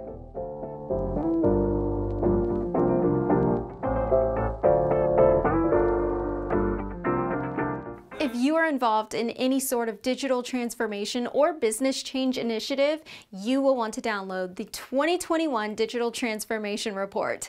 With its comprehensive overview of business and technology trends and best practices, this report is a must-have guide for any transformation project or executive team. Download this free report by visiting Third Stage Consulting at thirdstage-consulting.com. You can also visit our website to learn more about us or download independent reports, videos, and other best practices. Again, visit thirdstage-consulting.com today to learn how to take your transformation to the third stage of success. Never stress. Got that sunshine on my Sunday best. Hey, some days you wake up and Welcome back to Transformation Ground Control. I'm here with Kameron Carpenter. He's a consultant with Third Stage Consulting. And we're just talking about the general direction of somebody starting off in the tech industry, in the Fortune 500 industry, you know, wherever you are finding yourself at the start of your career, or if you have people on your team who are just starting out in their career. Kameron's sharing a lot of great insights about really just the full scope of what that entails. So let's jump back into it, Kameron. I'm curious, you mentioned before we went on break, team and culture being a big piece of your success with Third Stage so far. So tell me about what makes a good culture for a company, and how do team members kind of build that camaraderie and that synergy when they first get started? Right. Well, I'd say it's the pixie dust magic that happens in the background, but I think it all starts from, you know, the vision and goals of the organization as a whole, and what they're looking for from an individual, the mindset, the way that they're going to work well, you know, with the team, and it's directed at the type of questions they ask when they bring people on, and then, you know, culturally, you have to have a team that can collaborate, communicate, work hand in hand, have each other's backs consistently, and making sure that we support each other, not only on the work front, but on we all have families. We all, you know, that was another piece of this, is that the work-life balance was a big thing, in families important, and that was emphasized as well. And so to have an organization who realizes that and will enable you to have that flexibility was big for me. And so there's a lot of things that you have to look at from a cultural perspective, really, to say this is what works for me and doesn't. Kind of a high level overview, but yeah, absolutely. It does start with the vision. And I'm, you know, for me, I've been a part of organizations where the culture from the top down was on point. You know, I was aligned with everything that they were preaching, the pillars that they had, the values, etc. But then when you get down to a managerial level, that's honestly probably even more important too, right? I mean, if you have a manager who's not necessarily advocating for you, or not being flexible and respecting your work-life balance, that plays a big role too, in my opinion. So tell me a little bit about what makes a good manager for somebody who's getting off on their career and starting off their career. I mean, that's a very molding time. I mean, when you're starting your career, you are, one, a sponge, right? You're coming in wanting to grow, wanting to learn. And two, it's kind of setting the tone for your career, right? You're just, how you start anything is how you end. So a lot of that plays into the mentorship and managing and leadership, right? So tell me what makes a good manager. I think, well, in order to, you have to be able to work well with your manager. So you have to be able to listen well. You have to be able to communicate well with them, and understand the differences between the different managers that you work, you know, no matter what project you jump on. I think that in the situation that we're in with Third Stage, is that we've hired a good group of individuals and have promoted within to managing positions that resonate well with that culture, and that aspect of let's groom individuals, let's share the knowledge, and let's all work towards our end goal of helping our clients to achieve success in each of these projects that we're on and helping to advise on. So I haven't had any situation where I've had a manager who has tried to hold me back. Everybody has been so great and willing to listen to me when I ask them my million and millions of questions. They're not getting too annoyed and willing to share that wealth and knowledge to help me grow myself as an individual. And so I think that's where I benefit from. And not only that, it's every time you're engaging and working on something, whether it's a project or whatever, and you have this structure and a manager above you, is that you openly communicate on those things that they should know about. Because if they don't know about it, they can't help you there. And so we just have a good method of collaboration and team structure here that is very beneficial. Absolutely. I mean, when your employees are happy, they're productive, right? And that's just as simple as you can put it. When you know that you can, it's a good point. I didn't mean to cut you off, but like when you could step outside of the realm of working a project and being able to tackle these tasks and advising for clients, is that you can go get a drink with one of your members, and even if they're manager or director, is that we're all valued equally amongst each other, and we have that relationship that we know each other from outside of the work realm as well. Right. Just curious, did you ever play any team sports? Well, like in high school? Yeah. I played in high school. I was an athlete back in high school. I mean, so that was a while ago. I guess militarily, I also was physically, I graduated as the Warhawk or something for top 4 PT or something out of the whole graduating class. But yeah, I mean, sounds intense. It works. The reason I asked, so I played volleyball in high school too, but the reason why they do all these team activities and try to get the team to, go have dinner or do things outside off the court is because building those relationships off the court translate directly to how you perform on the court. And I think it's absolutely correlated with what you see in the workplace. I mean, if you have a good relationship with your coworker or with your executive even, I mean, it's easier to talk to them and have that more real basic conversation than just trying to kind of not put on a front, but, filter yourself in a sense. Right. You know what I mean? Well, and that's where, as you're looking at for an organization to work for, what's that flexibility you want to have? Do you want to have that relationship? Do you want to be heard?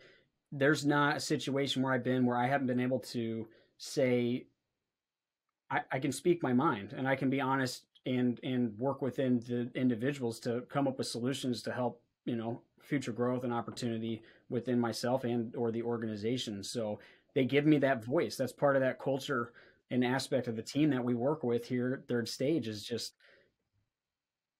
they listen. That's right. So. Listening, communication. I'm seeing a common theme in this conversation. We all need important more. for sure.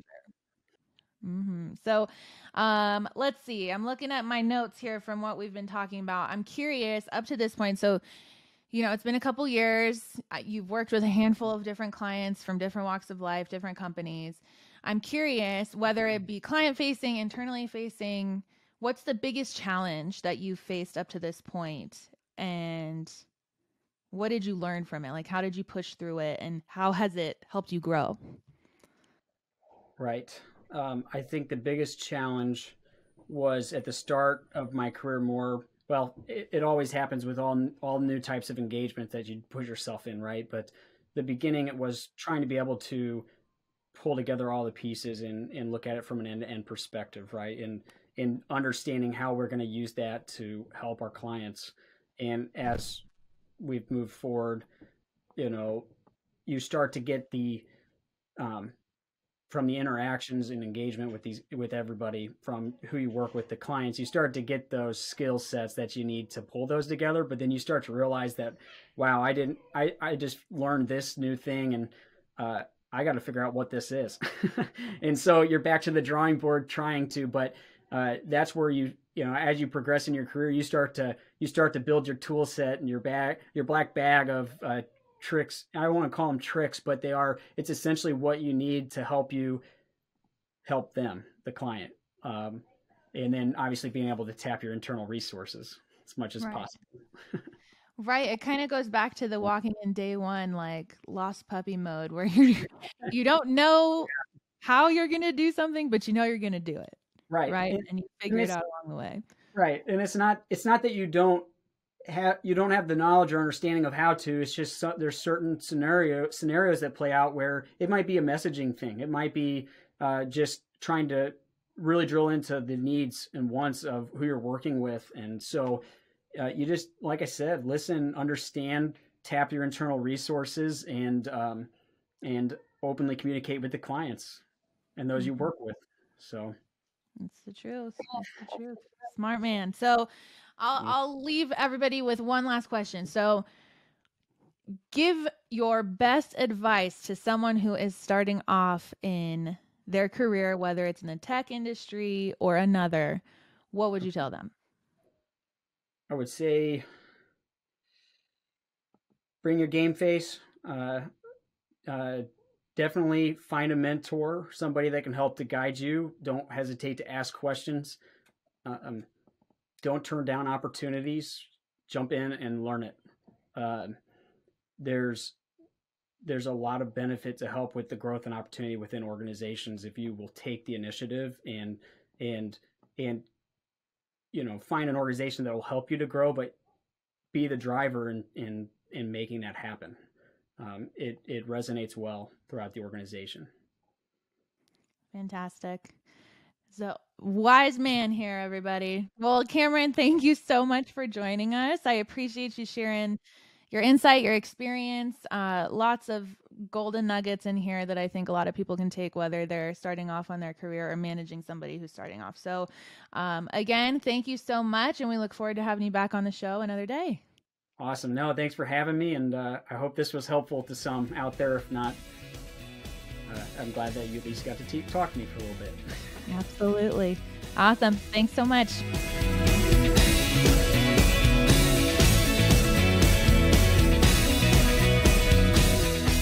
If you are aiming for transformation success, turn to Third Stage Consulting Group. Third Stage's independent and technology agnostic consulting team helps clients define their digital strategies, define their roadmaps, and manage their transformations. With offices in the US, Europe, and Australia, our team helps the world's most forward-thinking organizations through their transformation pitfalls and risks. If you are embarking on a digital transformation or business change initiative, contact Third Stage Consulting to see how we can help you reach the third stage of transformation success. Learn more about us and download independent reports, videos, and other best practices at thirdstage-consulting.com.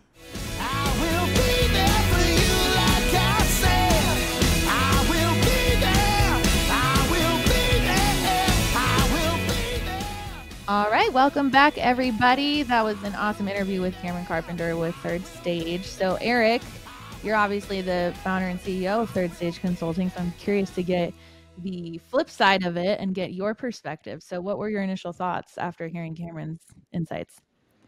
It's interesting to hear his insights in that structured way. I mean, I've worked with him now for a couple of years and have known him for even longer. So it's interesting just hearing his perspective now that he's been in the thick of consulting now for a while. But you know what it reminded me of is how important a couple things. One is how important having a mentor or someone that can help you early in your career is. Because I remember, when I was starting out at Pricewaterhouse, I worked for this partner who, I was young at the time. I was in my mid-20s, but she was young too. She had just made partner, and I think she was like 33 or 34, which is super young at one of the big consulting firms to be made partner. But she was a really good mentor. She taught me a lot about, consulting, and a lot of what I do today and my philosophy about consulting stems from those early days of her mentoring me. So that, that was one thing that reminded me of. The other is just the importance of, I don't know if adaptability is the right word, but really just looking at your transferable skills and what can you do to develop skills that might transfer to an industry like technology and consulting. Because I think, he talked about some of his more operations experience, his National Guard experience. And I really do think a lot of that background, even though it has nothing to do with technology, nothing to do with consulting, he had those raw skills that are transferred very well to consulting. And I think helped him get up to speed quicker. And so that was another part of it that I thought was interesting. And then, something that always stands out with Cameron is when I first met him, I remember thinking one of the first things I thought is he would be a really good consultant. And I didn't know why, just something in my gut said, he's 20 at the time. I don't know how old he was. He was, just out of college and, hadn't had an extensive career by any means at that point. But there's something about his personality and just the cultural fit that I was looking for in the early days of Third Stage, and I still am looking for, that he really embodied well, even at a young age like that. So the whole, call it cultural fit / transferable skills. I mean, all that stuff's really important in consulting because it is a services business and a people business. So those are some of the first, things that jumped off the page as you guys were talking. Right.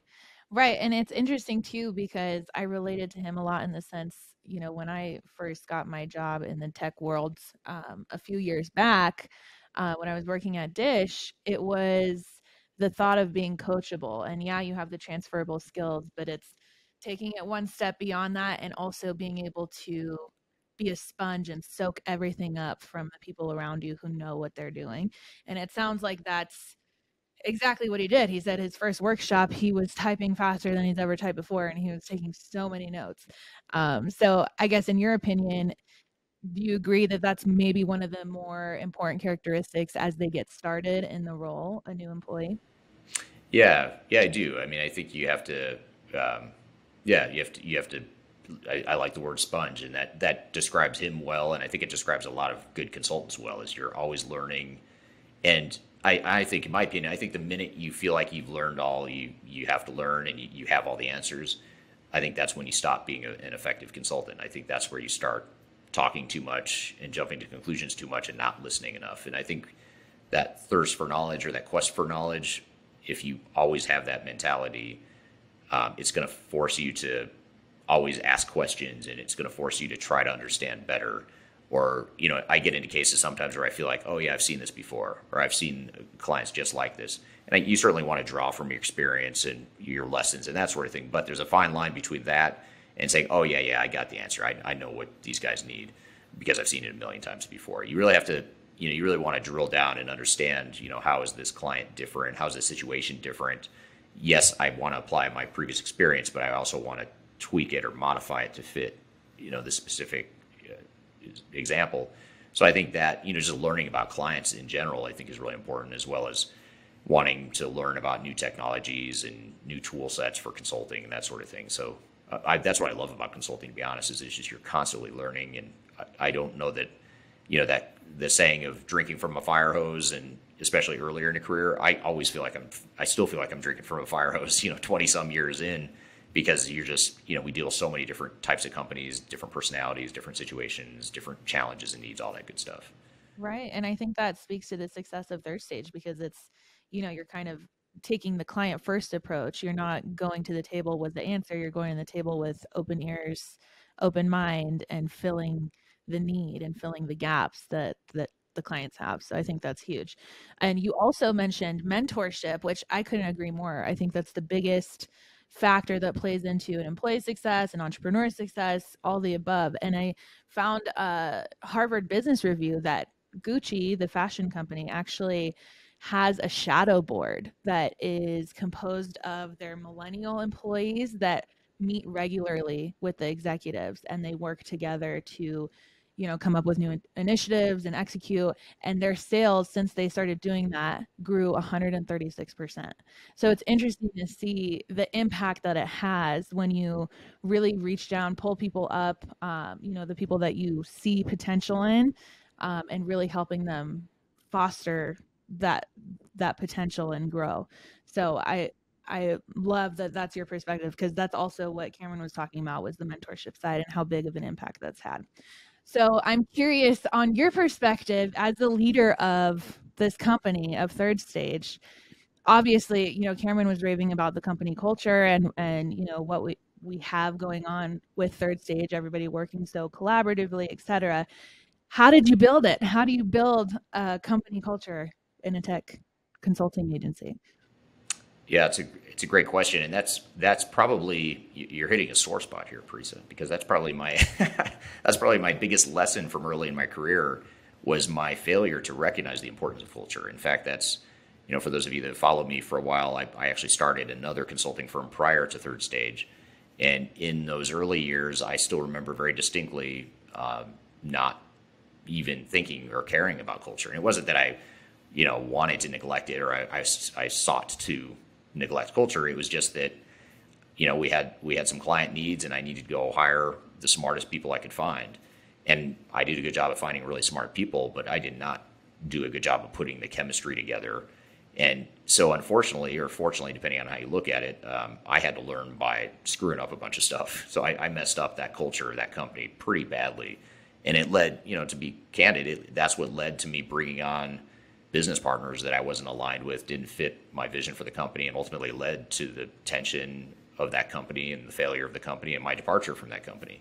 So, that was a really hard lesson for me, to kind of lick my wounds after 13 years of starting a company, running it, growing it to a certain level of success, bringing on some partners, and then ultimately, seeing the company get driven into the ground, which, ultimately I decided to leave. So when I started Third Stage, the number one thing that I knew I had to do is create a strong company with a really strong culture. So rather than just focusing on, I'm going to grow a really successful company, I'm going to make X amount of money or get to X amount of headcount, I didn't care about any of that. I just said, I just want to build a great company that has a good culture that just feels like me. Because when I left the previous company, the last couple of years, I would literally feel sort of nauseous when I'd go to the office or when I'd be around the team, or even when I'd go on sales calls to go try and sell our services. It just didn't feel like the company was me. This isn't what it's kind of like this isn't what I wanted type of feeling. Like, this isn't how I imagined this company looking, and it's become sort of a toxic culture and all this stuff. And so I knew when I started Third Stage that I can't do that again. I'm not, for my own personal sanity, I'm not going to be miserable. I'm not going to be unhappy, and I'm not going to, do things that I feel unethical about, or whatever the case may be, just because, others are pressuring me to do it. So all that stuff, integrity and collaboration and client first. And at the end of the day, just being around people I want to be around. That was probably the simplest way to identify if I wanted someone on the team. And Cameron's a good example. I met him, as a friend of the family, and I just felt like not only would he be a good consultant, but something about his personality, he's the kind of guy that I would want at the company. Same as for you, Paresa, and others that we have on the team. I always had that gut feeling like, yes, this is someone that I want to be around, and that I feel comfortable saying this is Third Stage. This is what I want us to be. So, that culture piece is. I guess that's a long way of saying I learned the hard way through hard knocks and a bunch of screw ups along the way. That's how I figured it out. That's super interesting. They say experience is the greatest teacher, right? And that just goes to show. Yep. I love it. I feel like as an entrepreneur, you're kind of navigating the waters. You're doing everything. It's the first time you're doing these things, and you're making it up as you go most of the time, right? Especially when you're just starting off. I don't know about you right now, because you're already like 20 plus years in this business. Longer than you've been alive, I think. So, yeah, totally. But, for younger entrepreneurs, that's absolutely true. It's, you're kind of shooting from the hip, and you're learning as you go. And, ultimately it's turned into something where, obviously you have a very happy team. Everybody's working very collaboratively, and the leadership on your team too, I think, is something to know as well, because something I've noticed is that the leaders on this team are very inclusive and collaborative as well. So maybe you can speak a little bit to how you let your leaders lead. I think leading a group of individual contributors versus leading a group of leaders, those are two kind of different approaches. So maybe you could give a couple words to the wise on what are best practices there as well. Yeah. So, well, first of all, I'd say that, the cultural piece is probably most important for that leadership component as well. So when you look at what kind of leaders you put in place, you have to think about not just who has the right skill set or the right expertise to be a leader, but more importantly, do they fit that culture you're trying to create? Do they embody, what you want your company to be? And, it's a challenge for us because we've grown so fast. I mean, the irony or the benefit, I guess you'd say, or the blessing of all the lessons I have from before in my, intense focus on culture in the early days so far of third stage is that we've grown to be, in less than 3 years, we've grown to be bigger than that previous company ever got to in 13 years. So we've got 40 people now, 3 different countries that we're operating, or 3 different regions.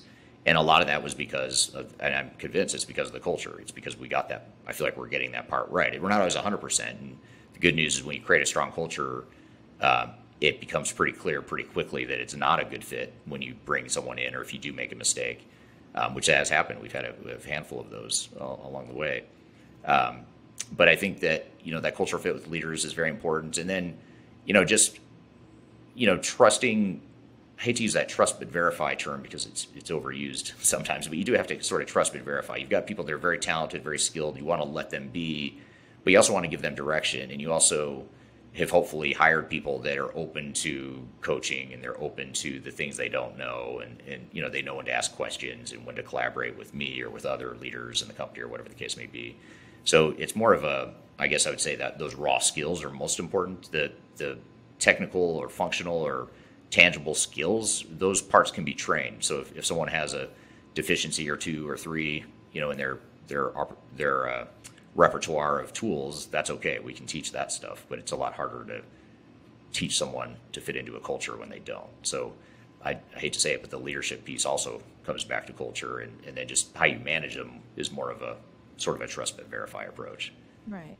I love that. That makes a lot of sense. And it's interesting because I don't know that a lot of leaders or owners are putting enough weight on the importance of culture within their company. So yeah, I agree. Smart approach. It's obviously working. So kudos. Yeah, thank you. And, for listeners that are, maybe not necessarily entrepreneurs, but maybe they're going through transformations, you do have to think about culture when you go through your transformation, because chances are you probably have parts of your culture that are very strong and things you want to preserve. And maybe there's stuff that you want to change. So you have to have a clear strategy of how you might bend your culture without breaking it. And that's what we always tell clients is you're not going to change it overnight, even if you want to. And you probably don't want to, but even if you did, you're not going to. So how can you more strategically and surgically bend it the way you want? And, a good example is, the entrepreneurial high growth company that grew up by being a gunslinging type of company, and now all of a sudden they have to start being a little bit more mature and structured and thinking about efficiency and effectiveness and all that stuff. You don't do that overnight, and you don't want to lose the entrepreneurial spirit, but you can, more targeted ways look for opportunities to create that discipline or bend that culture the way you want without breaking the core of who you are. Right. And I feel like digital transformation, as you're implementing a new software, it's the perfect time to also implement those cultural changes like you're talking about too, because I mean, at the core of almost every business is technology. So if you're changing your core, it's a good time to just do it all in one, as long as you have the sound organizational change management strategies in place to make sure you do it efficiently. Yeah. Agreed. Absolutely true. Well, good. Well, thanks for that interview with Kameron. Thanks for being here again today, Paresa. And to our listeners, thank you for being here. Look forward to seeing you next Wednesday, and again, every Wednesday at 10 a.m. Eastern Time in the U.S., 3 p.m. London, and 11 p.m. Hong Kong. We're on YouTube. And after the fact, if you miss us live, you can also go back and watch us on YouTube as well. You can also subscribe to us on Google, Apple, Spotify, Pandora, all the podcast platforms. And also be sure to download our 2021 digital transformation report. We've included links to that in the descriptions below. That's a lot of what we referred to back when we were talking about supply chain early in the episode. Anything to do with technology or digital transformation best practices, that's the thing you'll want to download. So we've included that for you. And other than that, we hope you have a great rest of your week and look forward to seeing you next time on Transformation Ground Control. Have a great day.